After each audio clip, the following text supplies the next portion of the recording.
Yo,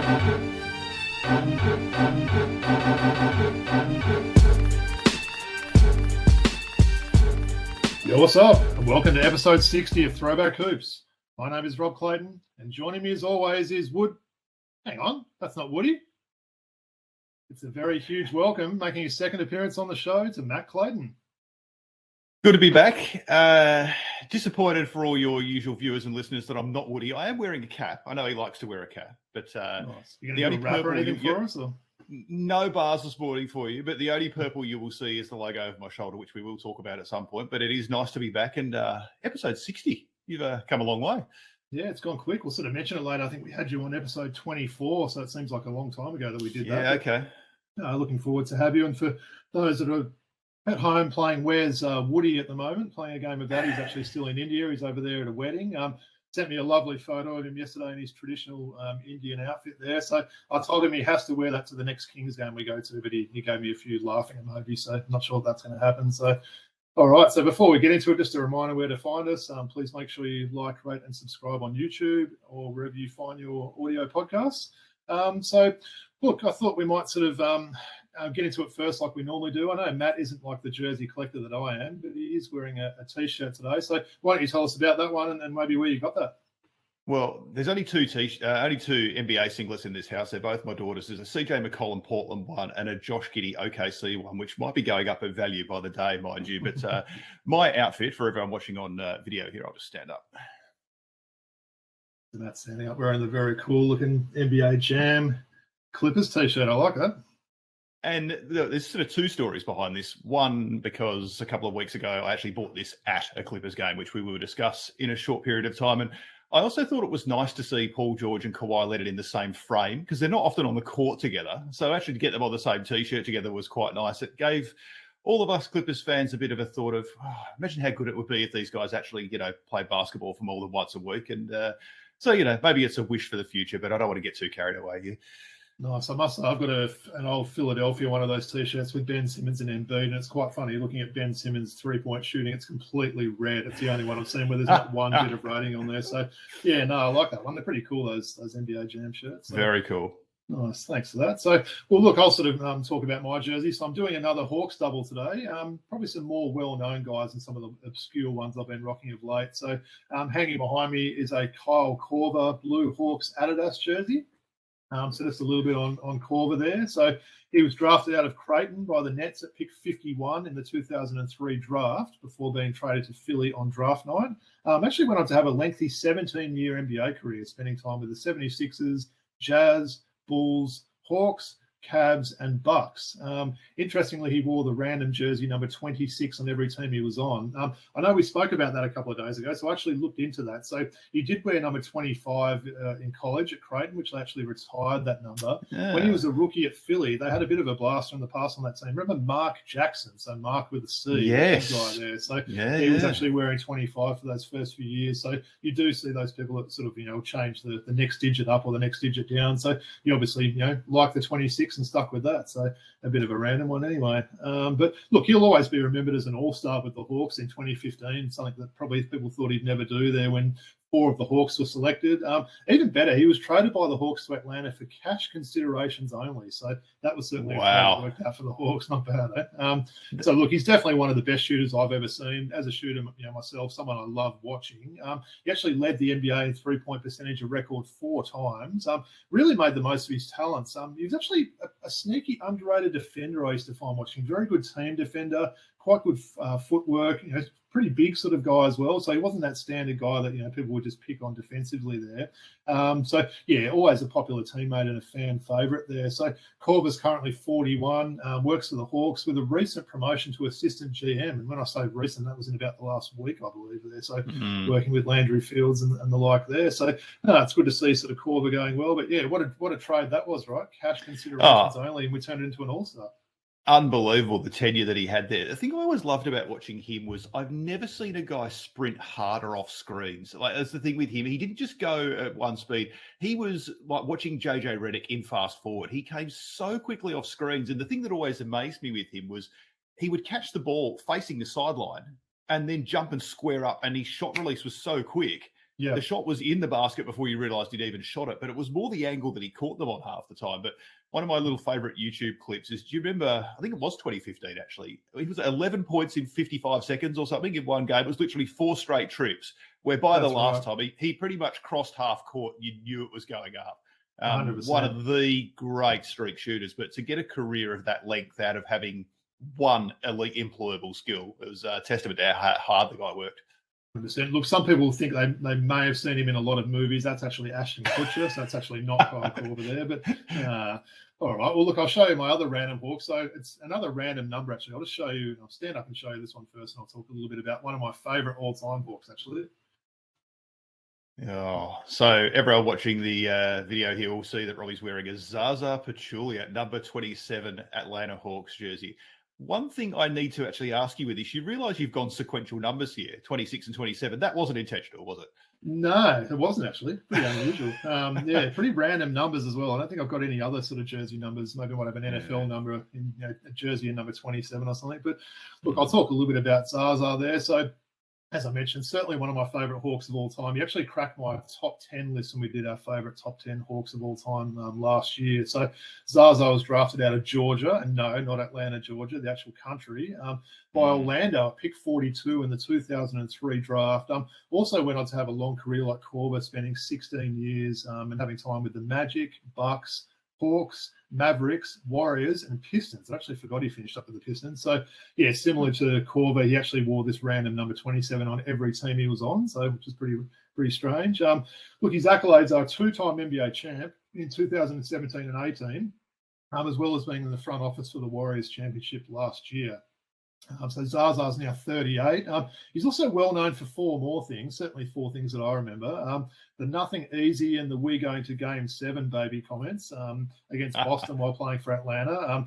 Obviously, we've got a fantasy comp that's been called we going to game 7 baby for quite a while in honour of Zaza there. Probably the injury to Kawhi in the 2017 playoffs there, which was a big talking point at the time. Nearly making the All-Star game in 2016, and there was a lot of fans doing sort of almost funny votes to try and get him there. And probably lastly, for having one of the largest heads in NBA history alongside the 2 Sabonis's there. So even his teammates used to sort of have a bit of a joke about it there. So, yeah, definitely someone I really like there. Obviously, quite a smart player. He was a good passer. He sort of knew his role, didn't he? He'd probably be that sort of player that if he was playing, they'd really work on his 3-point shot and everything. He was, a reasonable free throw shooter and stuff like that. So I actually haven't shown any bobbleheads for a while, so I thought it was only fitting that I have both of these guys I'm showing today in bobbleheads. So the first one, not Ashton Kutcher, it's Kyle Korver. That's a pretty lifelike looking one. You got to laugh actually at the Zaza one. His head's actually ginormous. So you look at the Zaza one there. So it is to scale. See, it is. So his head's about twice the size of the Kyle Korver one there. So this one's a bit of an older sort of team giveaway one there. I believe the Korver one was one that you can actually buy in shops. So, yep, the 2 bobbleheads for this week. I know we haven't had a few of those for a while, but yeah, that's my random Hawks jersey. So as I said, a little bit more well-known than the Dan Dickowls and some of these other ones I've been showing lately, Para Antich and stuff like that. But yeah, that's the jerseys for this week. All right, so we might get into it, I think. Matt, what do you reckon? Yeah, let's do it. I thought we might start off this week before we sort of get into a little bit of NBA talk. Just wanted to ask you a little bit about your recent trip to the US. Maybe why don't you tell us a little bit about why you went over there? Give us some thoughts on high school hoops that you saw quite a lot of, and let us know about the 4 games that you attended while you were over there. Yeah, look, it was nice to get out of Australia for starters. I mean, it's obviously something that we've not been able to do for quite some time. But my daughter is currently playing under-18s for the Camberwell Dragons in the VJBL here in Melbourne. And every couple of years, the Dragons send a team over to the US to play against some high schools and what have you. And they haven't done that for a couple of years because we haven't been able to get out of the country. So fair to say there was a reasonable appetite for it. There was a travelling party. I think it was about 65 of us. So we had a JV girls team, varsity girls team, JV boys, varsity boys, coaches, managers, bus drivers, parents, the whole lot. So logistically, it was interesting. It helps with getting planes held at airports when you're running late, by the way, when there's 65 of you. But that's another story. We did that a few times. But it was really interesting. We played a tournament in Texas, in Waco. And then we played some different schools through North and South Carolina. So going through Raleigh, Durham and Charlotte, down to Columbia in South Carolina. And it was just really interesting to see how different the game is played at that age group over there in terms of the basket's the same height, the court's the same dimensions. So many of the rules and things that we're used to in Australia that go right the way from juniors through to senior basketball, as far as we get to FIBA rules with the NBL and WNBL, don't exist in high school hoops in the US. So did you notice before you get onto those, Matt? Did you know there was going to be a lot of difference in the rules as well? I knew a couple of things. So I knew, for example, that the 3-point line was shorter. So if you remember the old 3-point line that we used to use, or even the old collegiate one that basically touches the top of the circle at the top. Yeah. So they're using that 3-point line. It's a skinnier keyway. So the keyway is the width of the free throw elbows. So it goes right the way down. So it's a more narrow keyway. Shorter 3-point line, like a million other things. You can call live ball timeouts. You can pass the ball into the backcourt, which we see in the NBA quite a bit. No shot clock. This was the big one for me, in that the shot clock rules over there are very state dependent. So playing through Texas and the Carolinas, they don't run shot clocks. And each coach has 7 timeouts they can call. So you can imagine, with the lack of shot clock pressure and the amount of timeouts you can call, the coaches are way more involved than they are in Australia. So what we found was the instinct of Australian kids is defensive rebound, go, because you at least want to get that first phase of your possession done before you get deep in a shot clock. Get down, look for something early. If you haven't got it, set something up, run a play within 24 seconds. Over there, you would see teams get 4, 5, 6-point leads with 4 minutes to go and start running 4 quarters and trying to burn the clock. And then if you get tied up or you fall over or you're about to make a mistake, you just call a live ball timeout and reset it. So it was hugely overcoached. No, what was interesting was that it seemed that the players, they ran their sets really, really nicely, but there was none of that read and react stuff that we see here. It's like, oh, there's a mismatch here. Someone's overplayed there. Someone's ball watching and you can back cut. All that sort of stuff doesn't happen because you've got to run the play perfectly, even if it takes a minute and a half. So that's the thing that we found over there. So our teams, the JV girls that my daughter Jasmine played on did extremely well, better than we thought. And I think a lot of it was that opportunistic early hit, quick offense. And not only do they not really use the 3-point line, they don't really defend it very well. So when you've got kids that can make threes from normal FIBA range, which is 5 or 6 feet behind their 3-point line, you get kids doing short closeouts. And our girls had pretty open looks most of the time because they're just not used to defending to that depth. Interesting. Yeah, it sounds like they did go well. I was sort of surprised when you were updating me with the scores. Yeah, they had a couple of big wins too, didn't they? Oh, a couple of 50-plus point wins and, games where we made 10, 12 threes because they just weren't really defending the 3-point line very well. But the second part of your question in terms of what games we saw, which is probably more interesting for your audience, we got to a couple of NBA games, a couple of NCAA games. So we got to Memphis and Charlotte, which was, a chance to watch Ja Morant at close quarters. You know that he's small and slight, and when you see it live, he looks like the kid that's walked into an adult's game when you look at him physically. The fact he's able to get to where he gets to and as easily as he gets there, it kind of defies. The only thing I can think of that's a correlation is way back when is me watching Allen Iverson live. But Morant's got the verticality that Iverson didn't. So Iverson was probably quicker A to B, but Morant will finish over the top as well as going side to side. That was what was so impressive about watching him. The other game we saw, unfortunately, it was Clippers-Denver, unfortunately for 2 reasons. A, the Clippers lost. B, Jokic didn't play for Denver, which is such a shame. The guy probably should be winning a 3rd straight MVP this season.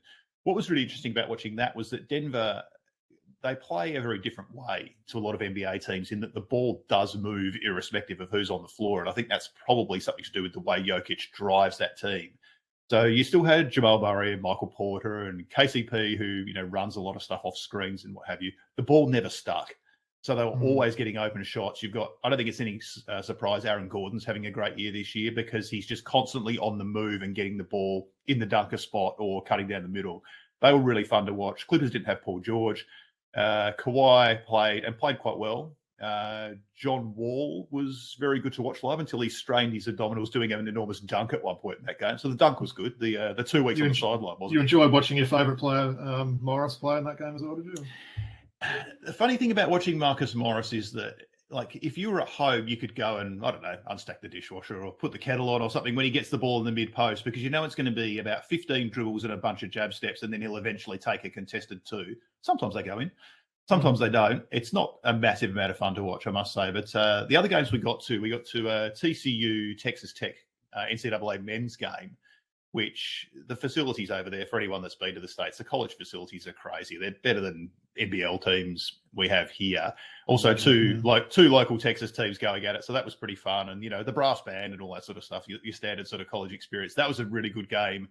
TCU came back from a pretty big deficit to win that at home. So you can imagine the crowd was up for that.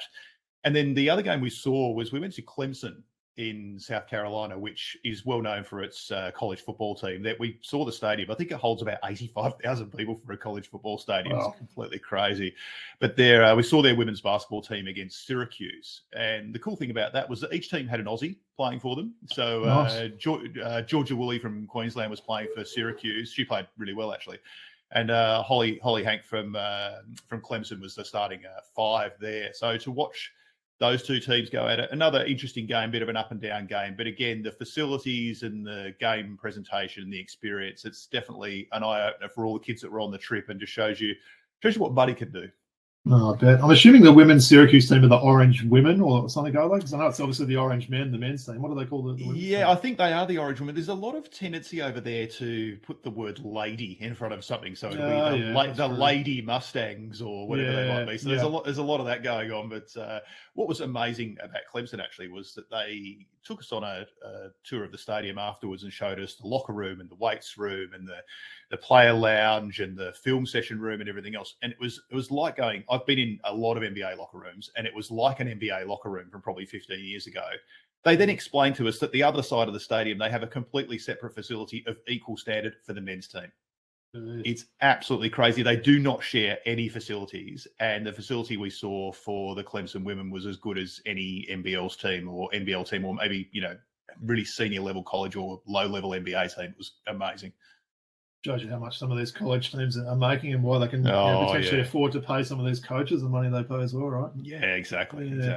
No, it's good. No, it was interesting to hear about that. And yeah, like you said, it sounds like a great trip. Obviously, very heavy on the basketball with the the high school hoops there, and obviously attending 4 games. I believe you were supposed to go to an ice hockey game, but you got delayed at an airport or something like that, right?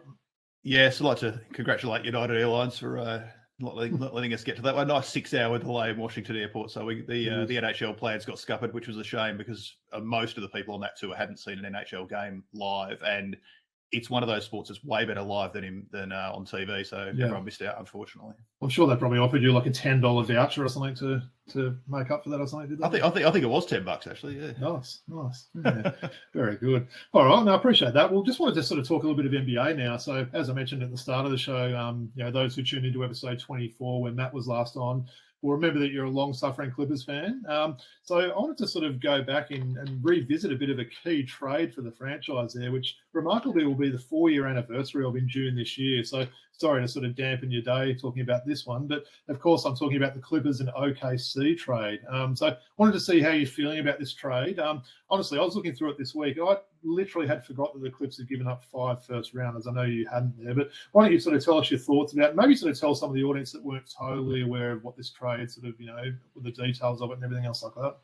Well, long-suffering Clippers fan, that's almost like an unnecessary prefix because we're all long-suffering. There's no such thing as a content Clippers fan. But look, the Gilgeous-Alexander trade, well, it was one of those things you remember exactly where you were when it happened. I was going through security at Singapore airport and my phone buzzed and someone had said to me, Kawhi Leonard plays for the Clippers. And I'm like, what? What is going on? And then I had to put my phone through the baggage thing. So by the time I came out the other side, I realized that they also had Paul George. I'm like, what is going on? And then I also realized they didn't have Shai Gilgeous-Alexander. And it was only it took me a while to get my head around exactly what they'd given up. And we were talking about this the other day with SGA that, well, the Clippers didn't draft him. Charlotte actually drafted him and flipped him for Miles Bridges on draft night, which that's one of the things that has worked out in the Clippers' favour. Let's be perfectly honest with the Miles Bridges thing. But you look at the trade, everyone can get comfortable here. I'm just going to read this so it can actually sink in. So the Clippers traded Shai Gilgeous-Alexander after his rookie year and Danilo Gallinari and a 2021 first-round draft pick. They also traded a 22 first-round draft pick, 2 2023 first-round draft picks, a 24 first-round draft pick, 1 in 25 and 1 in 26 so they could get Paul George. Now, It's not just getting Paul George, because if the Clippers didn't get Paul George, then Kawhi Leonard wasn't coming. So it is a 2 for 12 trade, or whatever you want to call it in that respect. But we're 4 years into this now. SGA's turned into, is he one of the best 10 players in the NBA now? I don't think it's... I'd say he's definitely close to top 10, isn't he? Yeah. And then you've got a situation where the Clippers made one deep run. They made a conference final. Remember, without Kawhi playing, because he actually hurt himself early in that series against Utah, which they went on to beat. Paul George was outstanding in that series against Utah, and then also Phoenix.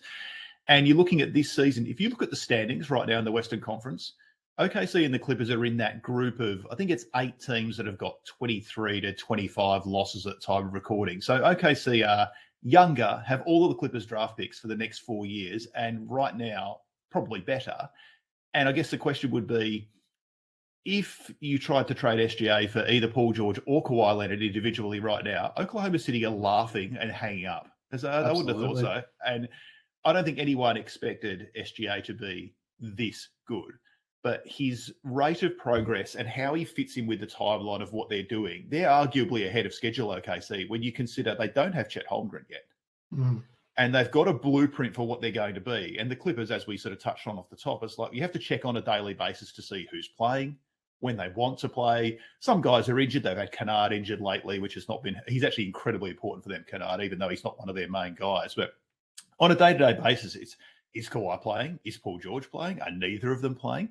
When they play together, they're really good. And the problem is they have this attitude that we'll just wait for the playoffs and everything will be fine. Well, that's all great if you're in the play-in or if you've got no continuity. And what's interesting this year, I don't know whether you've noticed this, Ty Lue is getting publicly more and more frustrated by, can I just get my team together so we know what we have? Because at the moment, they just don't know.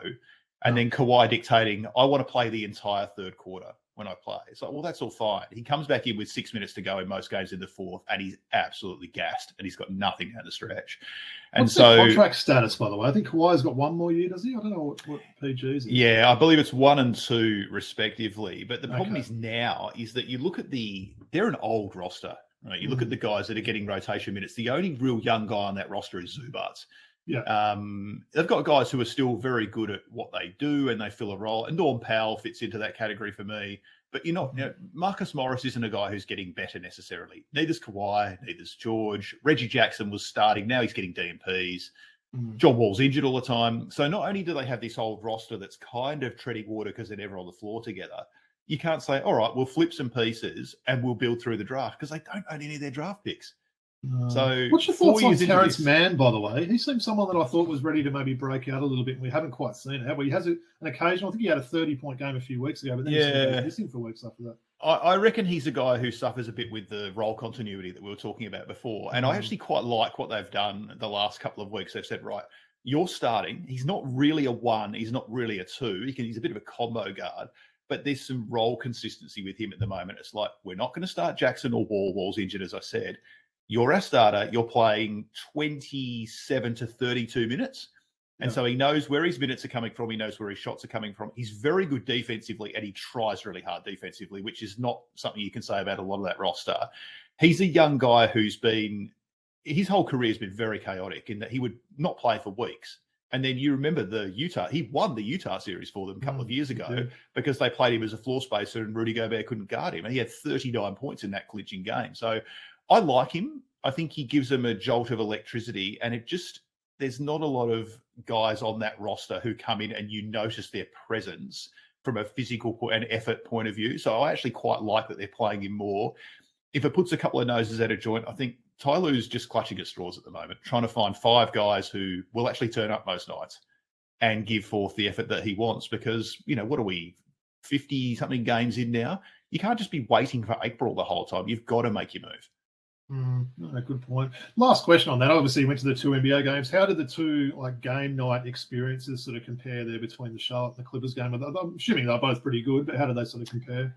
Yeah, they were both good. I mean, the Charlotte game was difficult to gauge because they got down big early and it never really recovered. And also, I think half the crowd was there to see Morant anyway because he's from South Carolina, I believe. So there were a lot of people, relatives and what have you in the house for that. And he was him and Terry Rozier got into it a little bit in that game, and that you may have seen there was a possession where Morant just let the ball sit in front of him on the floor for about 20 seconds before he picked it up. He was just trolling Rozier at this point because they were up 30. So, look, the game night experience in Charlotte was excellent. That's a fantastic stadium. Downtown, very big, really, really well done. I was going to say Staples, but it's now Crypto.com Arena for the 10 minutes before that gets changed. But you can tell it's an older stadium now. It's a bit sort of rough around the edges. And we know the Clippers are building that incredible new facility in Inglewood, which they're going to be in a couple of years. So that stadium's a little bit old and tired. The game night experience is not a great crowd, the Clippers crowd, for the most part. It's not. You can definitely see how when they play Golden State at home, or when they play the Lakers at home, or when they play anyone with a Boston, a big fan base, you can see how those fan bases would probably overwhelm the Clippers fan base a little bit. But there's definitely a sense of, I reckon there's a lot of frustration with the Clippers fans because they know it could and should be better. And, they played mostly from behind in the game that we saw. They made a bit of a run, but I think the Charlotte crowd is probably a better crowd if they had a better team. But at the moment, they're not getting that excited watching Mason Plumlee shoot left-handed free throws most of the time. So there's not much to get excited about there. It's interesting, isn't it? We were talking about how the Hawks seem to be getting a lot of media attention this year, maybe high expectations. I haven't heard a lot of talk about the Clippers this year. It's not you don't sort of see other podcasts talking about them, whether they've been, disappointing or what the story is. They seem to have maybe sort of been under the radar a little bit, I reckon. Well, I reckon part of that is that there's nothing new here in that it's the same old story. It's like, well, are these guys playing or are they not playing? And they've got continuity issues, and they carry themselves like a team that's won something, which has always amused me because they haven't. I still think people still kind of take the piss out of them a little bit from the bubble after what they did in the bubble there, because that was so bad. I mean, it still holds scars now, and it's mostly the same crew. So I think maybe the reason you're not seeing as much talk about them is that it feels like a story we've heard or read before. Yeah, no, good call. All right, nice one, mate. Well, thought we might sort of finish off this quick hit segment with a little bit of WNBL talk. Obviously, I know you've probably been a bigger WNBL fan over the years than I have. I'm certainly a lot more into it this year. But I wanted to have a bit of a chat about the absolute GOAT of women's basketball in Lauren Jackson. We sort of found out she's been playing with a broken foot for this past month. Still managed to drop 30 points in a win versus the Flames last week, and has led the Flyers to a second place position on the ladder at the moment. They're currently 11-4 at the time of recording. Just wanted to see your thoughts on Jackson there. How remarkable has this been from her, given that she's just played an NBL 1 season, also played in the World Cup, and now playing in this WNBL season at age 41? Yeah, look, it's not even the age with her. It's the fact that she's been so injured and she's a parent and all that sort of stuff. It's all those things that you add into it. And when she was coming back to do the NBL 1 thing, I thought, well, that's nice. They've got a team at Albury. That's fine. That's where she's from. She wants to play for the hometown team. And then you started looking at the numbers. And it's like, okay. Because she was always able to score the ball. Defensively, she struggles in certain situations, but she's just a complete walking bucket, whether she's walking into trail threes or she's in the post or what have you. When they put her in the World Cup squad, I thought it's partly almost ceremonial, and they're getting in there as a figurehead to sell tickets. And because she's a good teammate, that's clear. What she did, I mean, you were there for the bronze medal game for the World Cup. I had gone back to Melbourne by that point. But what she did in that game, winning a medal basically single-handedly for her country at a home World Cup at age 41 with everything she's been through. So when she decided to play WNBL, I thought, okay, that's interesting. You don't have this carrot of a World Cup coming up now. Standard for her to play with an injury and not tell anyone about it and just do what she's doing. But you look at that Southside roster, it's almost a national team roster, really. But she's the one that takes them over the top because there's no matchup for her. And so whether you've got one working foot or two, doesn't really seem to matter. She's having an amazing season. I still think that they will win it simply because they've got, I mean, I don't know whether you saw a few weeks ago, Sarah Blitzhaus had 41 on 15 of 17 shooting. And then the next game, I think she scored 2 points and they still won because they're completely loaded. They've got the best defensive backcourt in the league. Beck Cole's just someone you would not want to have guarding you for 40 minutes. No, thank you. And then at the end of the game, if it gets tight, you can throw it into the best women's player ever and she'll get you a bucket. It's pretty hard to deal with. Not a bad thing to have, is it? No, they've certainly been impressive lately and sort of moving their way up the ladder there. So, yeah, and obviously I've sort of mentioned on the show, obviously calling her NBL 1 game and just how nice she was and sort of how good she was with the fans. I saw some footage of her after that UC Capitals game.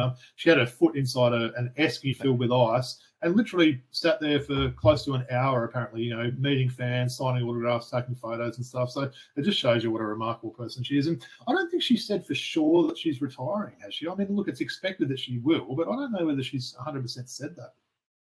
Normally with her, I mean, she strikes me as someone who'll keep playing basketball until she's physically not capable of doing it anymore. So I don't think she would have gone into this season thinking, oh, this will be a 2-3 year thing. It's like, she'll get to the end of it and go, maybe I'll go around again. And what'll be interesting to see is if they win the championship or not, how much that factors into any decision she makes.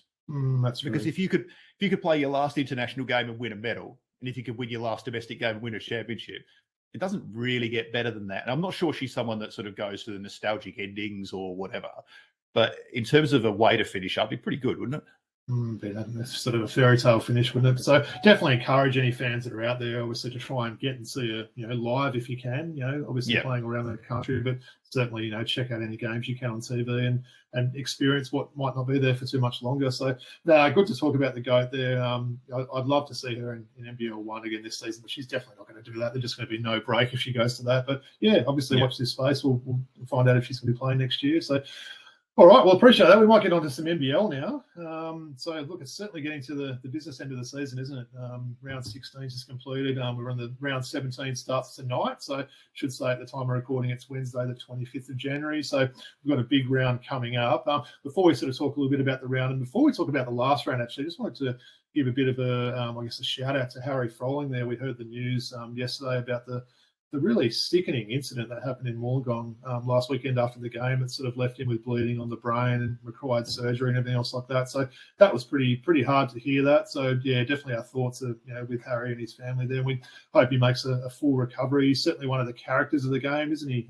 We saw how good he was at NBL 1 level, and he's certainly had some decent moments in the NBL. So just wanted to start off with that. So, obviously wish him a speedy recovery. On more positive news, I guess, Matt, we'll talk a little bit about round 16. I thought it was a bit of an interesting round. It sort of really did shake up the standings. There was teams on doubles that went 1-1. We saw the 36ers slide down to 8th place. They're probably a team that you can cross out now. So it looks like there's 7 teams playing for those 6 spots now. Just wanted to see who maybe impressed you in that last round, and obviously how you're feeling about our Wildcats fans now, Wildcats chances now as well. Yeah, well, a few things. It's funny, isn't it? Like Melbourne United might even be the best team in the league right now in terms of the momentum they're going. They might have almost left it too late. It's funny that their roster suddenly makes sense. Marcus Lee's been really good. I hated to hear the news that Shaylee's injured again. He has had the worst luck. They're a completely different team when he plays. Rajon Tucker's definitely had a very good second half of the year. I spent most of the first half of the year bagging him, but he's been excellent in the second half. But the team that impressed me probably the most was what New Zealand did going into Sydney. I think they'd lost 6 of 8 or 7 of 9. They were on a real downturn. Barry Brown's been injured. There's some, repairs just come back. They had some role continuity issues there. To go into Sydney in front of that crowd, and Sydney coming off a loss 2 days before, and to get that win, I still think they're the only team that could probably beat Sydney in a 5-game series, quite frankly. In that I'm not sure. I mean, Cairns, I like what Cairns are doing, but do I trust them to win a 5-game grand final series if it came to that when they don't have home court advantage? Probably not. New Zealand's got a bunch of hardened pros who aren't going to be scared of the moment, and they will play to the final whistle. I like what they do. I thought that was an incredibly good win. As for Perth, look, I mean, I'm doing double duty at the moment, working at the Australian Open Tennis, which is my side hustle when I'm not doing motorsport. But So fair to say that my nocturnal hours have been pretty severe the last couple of weeks. Helpful for watching Perth home games, of course. But that Perth-Sydney game Friday night last week might have been the highest quality game of the season when you factor in the three-point shooting. I think the teams didn't even have 10 combined turnovers. It was an incredibly high-standard game. What Perth did against South East Melbourne on the Sunday, look, I wasn't surprised when I heard that their initial flight out from Perth to Melbourne on the Saturday got cancelled. They didn't arrive in Melbourne until basically midnight Saturday night, Sunday morning. It was a 2 p.m. local start, so 11 o'clock Perth time.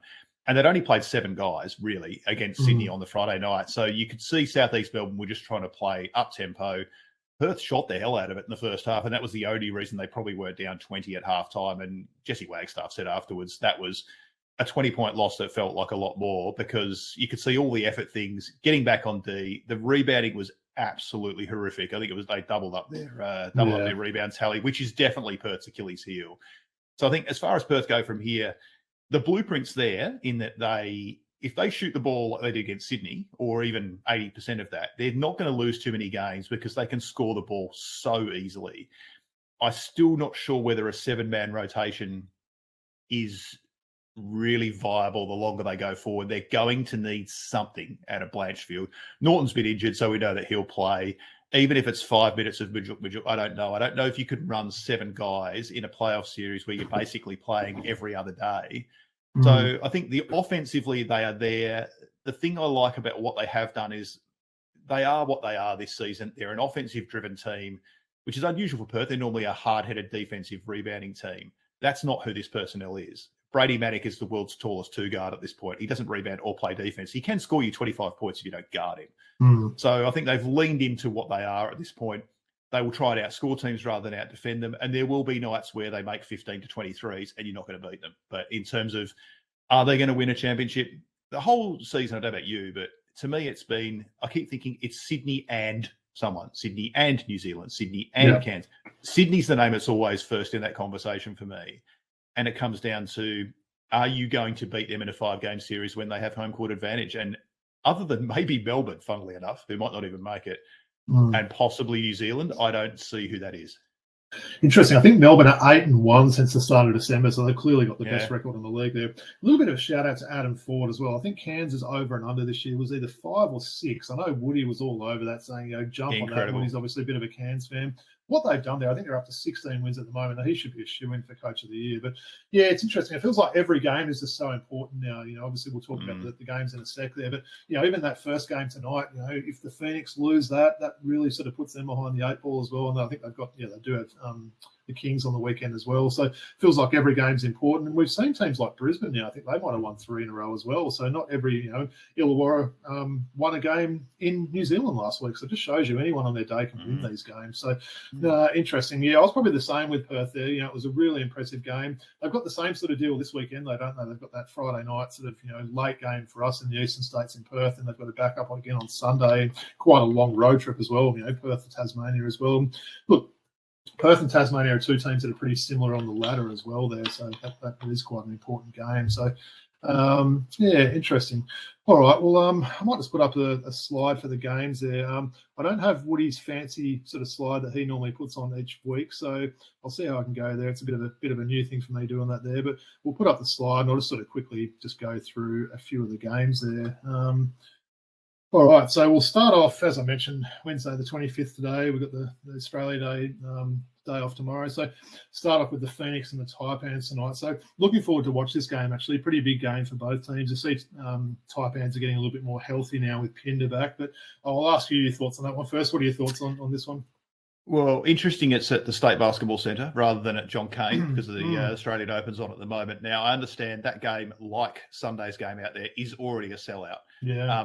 That venue's loud. It's a really good shooters gym, and it's a loud venue. So I think Southeast Melbourne, no Ryan Brockhoff, unfortunately. He's going to be out for a minimum a few weeks and possibly season with that groin. He was absolutely unconscious against Perth last weekend. But when you look at what Southeast Melbourne have got to play for at this point, given they've got a road game on Sunday, they have to get this. And I think this strikes me as Mitch Creek is not going to let them lose. I don't know about you.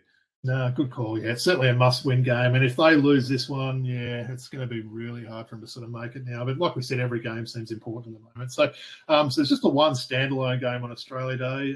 So that's a nighttime game. It's surprising they didn't try and maybe play an afternoon game there. So we've got Brisbane against New Zealand there. Look, I'm going to say New Zealand will be too strong in that one. I think it's too important a game, despite Brisbane being on a bit of a streak there. I'll take us away with the next one. So we've got a really good double header on Friday. Probably not as good as what we had last Friday, but the Jack Jumpers against the Kings in that first game on Friday. So really looking forward to that one. I don't think we'll see the Kings lose 3 in a row. It's not something we've seen for quite a while now. So I'd say the Kings will win that one. That'll probably potentially shake up that top 6 as well. But what are your thoughts on that second game on Friday with the Wildcats hosting the Hawks?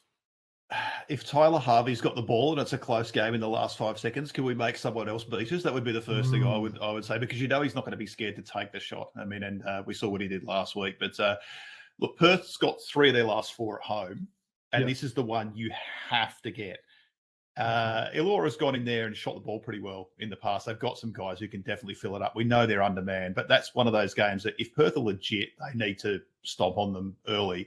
Going back to what you said about the Jack Jumpers Kings game, when you've been up the top of the ladder like Sydney has been all year, sometimes you need a little bit of a motivating factor. To lose 2 in a row like last weekend, you know Chase Buford's going to be using that all week, and they're a veteran group. They understand what this is. We need to go down to Tassie, very hostile environment. Let's get a win and remind everyone that we're still the best team in it. So those 2 losses last weekend might actually be good for them in the long run. I wonder if DJ will be getting a bit of a reception from that Tasmania crowd as well. I'm sure they've got I would have thought memory. Yeah. No, looking forward to that. Well, yeah, another double header on Saturday again. So we've got the Breakers back in action. A lot of teams on doubles this weekend. So the Breakers against United. Now that's a cracker of a game, isn't it? 5:30 Saturday night. Yeah, I think it's Melbourne's. Yeah, Melbourne are one of the only teams with the one game. It's hard to go past Melbourne in that game, so I'm going to say probably Melbourne continue the streak there. Really liking what Marcus Lee's been giving them lately. I think he'll be really important against Derek Pardon as well. Love what Pardon does. You see Brantley's in really good form, and obviously Woody's mate BMW as well, McDowell White. He was amazing in that game against the Kings. He's got those really lovely floaters inside. So, look, that's a lot of good games this round. I'd say that potentially could be the game of the round there. So, I'm going to say United in that one. Yeah, hard to say, not tip them with the streak they're on. But I'll throw it over to you for that second one on Saturday. So, we've got the Taipans and Bullets. I know Woody always tells me the name of this, the Stoush or some silly name like that, but it's not really a name that's really sort of, hit off there. But, yeah, what are your thoughts on that one? We'll keep it brief. It's the Sunshine Stouse, which nice. I can't even say it. So if you've got a speech impediment, you're struggling. And part 2 is that Taipans easily. Yeah, good call there. Then we go through to another sort of double header on Sunday afternoon, which they seem to be doing quite regularly. So Jack Jumpers against our Wildcats there. So yeah, certainly looking forward to that one. Actually going to be at a kid's birthday party right around that time, which is a bit annoying. I believe, if I'm not mistaken, on that Sunday it's also Hawks Clippers. So it's also our NBA teams matching up against each other, and then our NBL team playing there. So hopefully that goes a bit better than last Sunday. But yeah, I'm going to say the Jack Jumpers win that one. I don't think they're going to lose 2 in a row at home. It might be that same thing for us. There might be a bit of fatigue after the Friday night game. But yeah, I'd say the Jack Jumpers. I don't like picking against the Wildcats, but yeah, as I said, I don't see them losing 2 in a row at home. I think it's just too important there. All right, so just the 2 games left. So the Kings against Southeast on Sunday afternoon. What are your thoughts on that one? How much does that game, Kings Southeast, depend on? Southeast Melbourne might be playing for their season at this point, particularly if they don't win on Wednesday night, and we know they're a little bit undermanned. The Kings are not quite sort of put the queue in the rack territory, but if they get the Jack Jumpers game on the road on Friday night, that's a different approach for them, isn't it? So it's such a, on paper, you would think Sydney at home, Southeast Melbourne might be on fumes at that point. We don't know. It's really interesting. Alan Williams, that's a game where you could see him, if he plays like he played against Perth last weekend, where you just literally could not keep the guy off the boards. He's a problem. And that could be a problem for Sydney. But so much of that game, to me, depends on what happens in the days coming into it. No, very true. Last game of the round. No, this isn't a misprint. Cairns are playing again. So they've got 3 games this weekend, which is pretty remarkable. So 2 games at home, the first one tonight. So they're hosting the 36ers on Monday night there. So look, the 36ers seem to be unravelling a little bit, don't they? Things don't seem to be too well for them. I don't believe I think there's still mathematically a chance, depending on the results there. I think it'd probably have to take a lot. I could even be wrong there. Maybe they could be sort of out of contention now. But, yeah, I don't see the Taipans dropping that one at home. We know, obviously, Adelaide's got some quality players on that roster, but they just don't seem to be meshing well together. So I'd say the Taipans. But, yeah, 3 games for the Taipans between Wednesday and Monday. So it's a busy round for them, isn't it? If I'm not mistaken, I reckon one of those was rescheduled because of one of the COVID cancellations where they couldn't field a team. I think that's why we've ended up getting them 3 games in a round. But interesting. They got way too much to play for to drop a game like that against a team who like you said, I mean, there's 50 things that would have to happen for them to make it, and I don't think that's going to be the case. And that's a long break for the 36ers too, isn't it? It's their only game of the round on the Monday, so they've got like well over a week off there, which is a little bit strange as well. So you wonder how they'll sort of come out in that one. But no, really big round, really looking forward to it there. And as I said, it's a penultimate round of the season. Next week's going to be amazing as well. I think the play-in tournament has brought a bit of extra interest, hasn't it? I know a lot of people weren't that pleased with it at the start of the season. Probably us as Wildcats fans, we're probably happy that it's happening there, because I don't think we'll be finishing top 4. But yeah, looking forward to it. There's some seasons where the play-in thing feels like you're just creating extra games for the sake of creating them. I think at the moment we've got 7 pretty legit playoff teams, particularly, Melbourne United's coming from a fair way back, but they're playing really well, as we said. So it feels like play-in's appropriate, because all the leading games are quite important at the moment, where if you were literally just padding it out and some team was going to slide in with a sub 500 record or really just be in there making up the numbers, then it would fall in a bit flat. So circumstantially it's worked out pretty well, but I think that last round, every game you can have the calculator out working out who's actually in and not, and that's exactly what you want. Well, that percentage is going to be coming into play.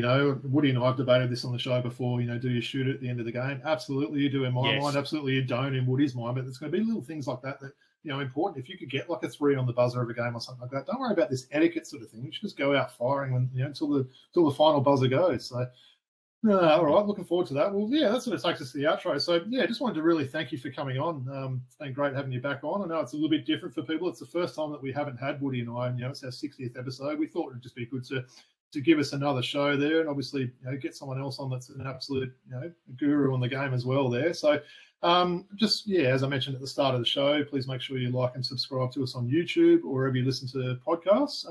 In terms of where you can find us there, so on Twitter, we're at Throwbacks Hoops. Instagram, we're throwback.hoops, and our email address is throwbackhoopspodcast@gmail.com.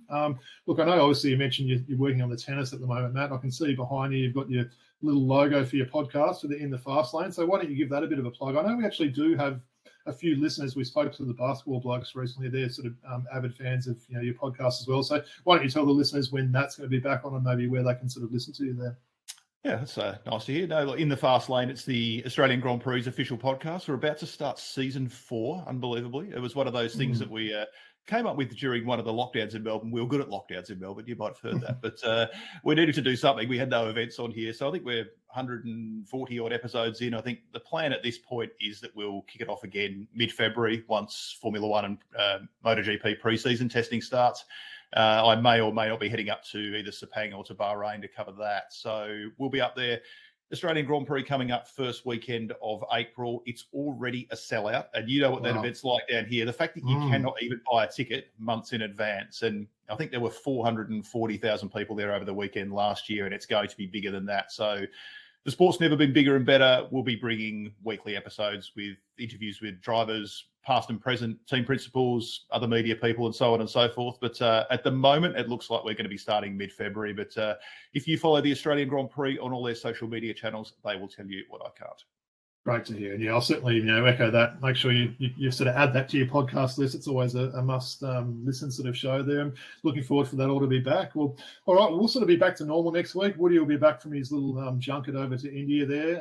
Got a few things in store. We've actually got some special guests coming up in February as well. I know we've sort of teased that a little bit. Not going to give anything away yet, but we've got NBL Hall of Famers.